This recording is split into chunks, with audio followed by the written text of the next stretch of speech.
présentation du dernier exercice d'électricité et on va avoir la même structure d'exercice que ce qu'on a vu précédemment. Donc une partie mécanique associée au système. Donc ici il s'agit d'un bras transborder qui va prendre en fait des pièces qui sont ici et qui va les emmener jusqu'à une autre plateforme ici. Alors, on ne le voit pas sur le schéma, mais a priori, tel que l'exercice est fait, ça suppose qu'on tourne toujours dans le même sens. Donc on peut imaginer qu'il y a un deuxième bras en fait avec une fosse et le système qui continue comme ça. Alors, quel est l'intérêt éventuellement de tourner toujours dans le même sens? Eh bien, ici, on peut faire une alimentation en continu et on n'est pas obligé d'attendre le retour du bras. C'est-à-dire que si je suis arrivé ici, il faut attendre que la pièce qui est ici ait été évacuée pour permettre au bras de revenir et on peut amener une nouvelle pièce que si le bras est revenu. Donc en fait, il y a toute une phase de production qui est perdue si on ne fait pas une rotation continue. Alors que si je fais une rotation continue, eh bien je prends la pièce qui est ici, dès que la place est libre, je peux commencer à envoyer une autre pièce. Imaginons ici que ce soit des pièces assez lourdes avec un déplacement relativement lent. Et puis je continue, je dépose ma pièce, le bras continue son mouvement. Et ici, je suis libre de faire ce que je veux ou de prendre le temps que je veux pour évacuer la pièce. Donc voilà. Donc j'espère qu'avec mes mains, vous avez quand même pu comprendre l'intérêt du process. Que dire de plus? Bon, bah après, on va arriver sur l'étude de la motorisation. Donc l'étude de la motorisation, elle fait bien évidemment intervenir la mécanique. Donc vous retrouvez cette équation du principe fondamental de la dynamique autour d'un axe fixe avec J, l'inertie ramenée sur l'arbre moteur, c'est un grand classique, la variation de vitesse, ici le couple résistant, le couple de la charge, et ici le couple moteur. Donc on ne l'a pas écrit de façon classique, puisque l'écriture classique c'est l'inertie fois la variation de vitesse ou la variation de seconde de la position qui est égale à la somme des couples extérieurs. Ensuite on va avoir un rapport de réduction, ça aussi c'est un grand classique, et puis on impose un profil de vitesse. Alors ici le profil est imposé directement sur le moteur. On va avoir à étudier la phase d'accélération et de freinage. Ici, on va avoir une sorte de symétrie. Donc là, on est plutôt dans une partie mécanique. Et puis, ici, on va calculer un couple quadratique équivalent pour ensuite vérifier que le moteur assure bien ou convient bien aux performances attendues par la mécanique.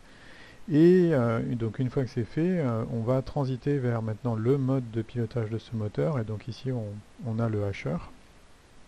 Donc on va étudier un petit peu ce qui se passe.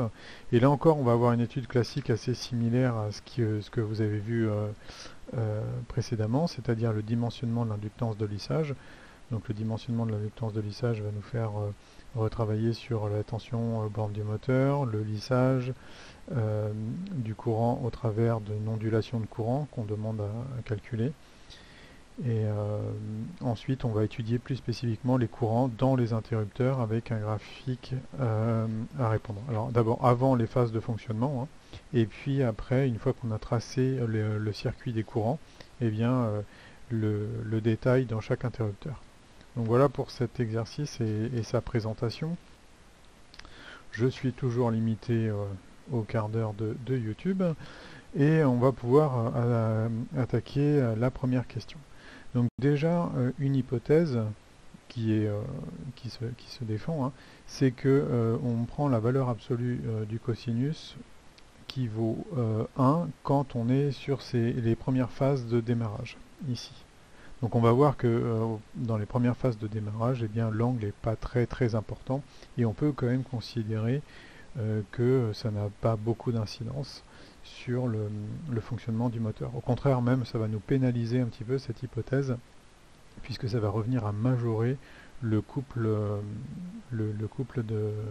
d'efforts résistants. Donc on nous demande de montrer que pendant chacune de ces deux phases, il faut disposer d'un couple constant et calculer ce couple à l'accélération et au freinage. Alors je reviens sur mon schéma. Ici, on me fait l'hypothèse que je vais avoir en fait une charge ramenée sur l'arbre qui vaut C, enfin pardon, CC qui vaut C0, donc le couple maximum, hein, en fait, c'est quand on est à 0, cos θ, et θ c'est l'angle qui nous est défini ici, avec une valeur numérique de C0 qui vaut 59. Donc au départ, dans cette phase d'accélération et dans cette phase de freinage, donc ici et là, eh bien je considère que le cos θ est constant, donc et vaut 1.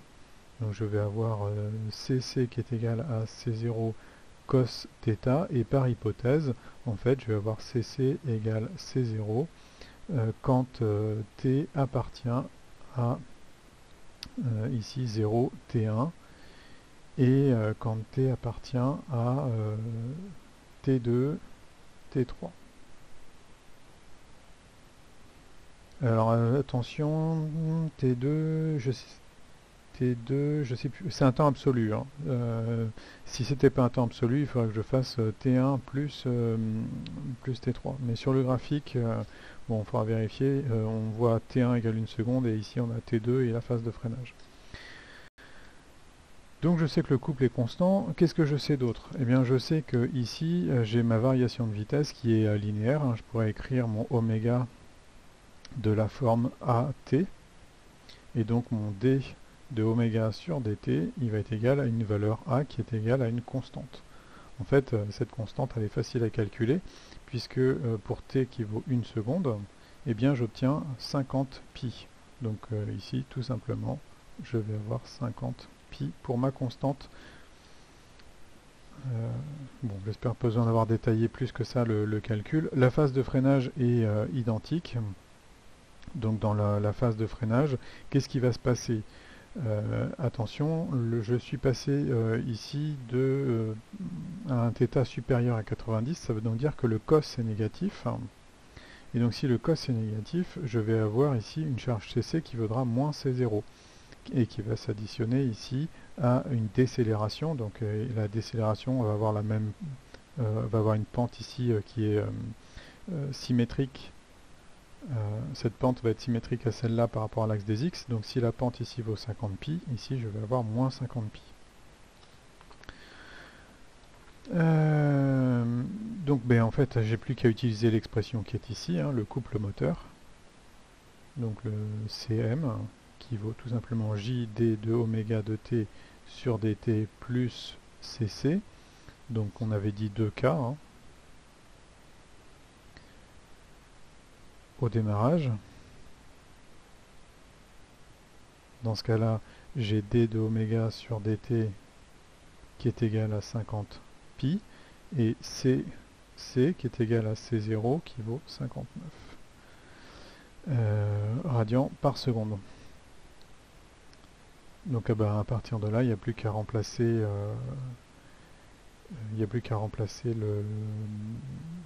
les valeurs qui vont bien, et on trouve le couple associé.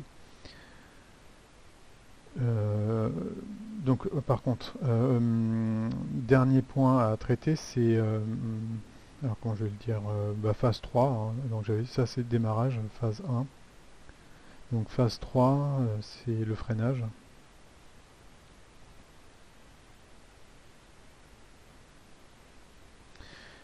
Dans ce cas-là, je vais avoir d de oméga sur dt qui est égal à moins 50 pi. Et comme je vous l'ai dit, hein, puisqu'on passe de l'autre côté, le cc qui est égal à moins c0. Donc voilà les deux valeurs qui sont des valeurs constantes et qui me permettent de répondre à la question. Ensuite, c'est pas vraiment une question d'élect, donc ça c'est pour la question 1.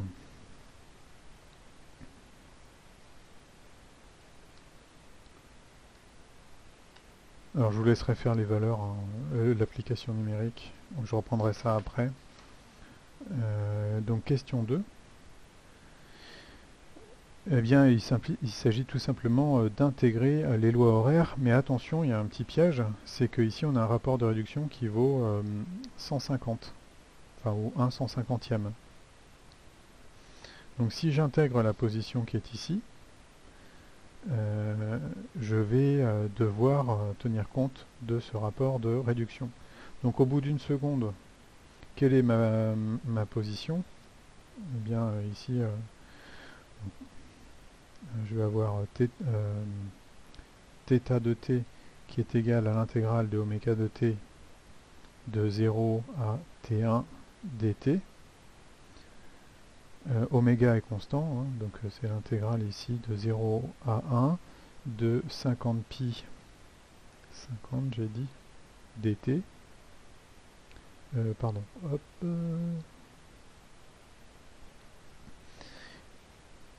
θ de t égale, j'espère que vous arriverez à me lire, je recommence.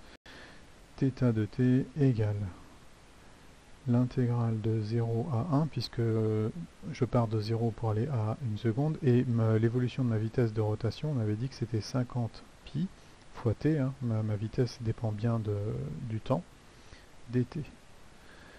Et ici, j'ai mon rapport de réduction qui est marqué là, hein, d de θ sur dt égale k oméga, et k qui vaut 1/50e. Donc ici, je vais avoir le facteur k, hein, que j'ai oublié de mettre ici. Pardon. Donc je le rajoute, k. Ça, c'est quelque chose qui est constant, donc je peux le sortir, et je vais avoir θ de t qui est égal à ici 50 fois pi. Et ici, donc je vais intégrer j'intègre directement, donc ça me fait t au carré sur 2 entre 0 et 0 et 1 seconde. Et donc le résultat attendu, ben ici, donc là ça fait 1 tiers, ici ça me fait 1 demi, donc ça vaut pi sur 6. Donc θ, alors pardon, là c'est plus le delta θ, excusez-moi, c'est plus, ce n'est plus que, puisque j'intègre sur un intervalle, je devrais dire delta θ à t1. J'ai un peu manqué de rigueur ici. Et là aussi c'est un delta θ, puisque si je voulais simplement l'évolution linéaire, il faudrait simplement que je prenne la primitive de ma vitesse. Donc attention, ici j'ai manqué de rigueur, c'est pas bien. Voilà, donc mon θ à t1 en tout cas vaut ça.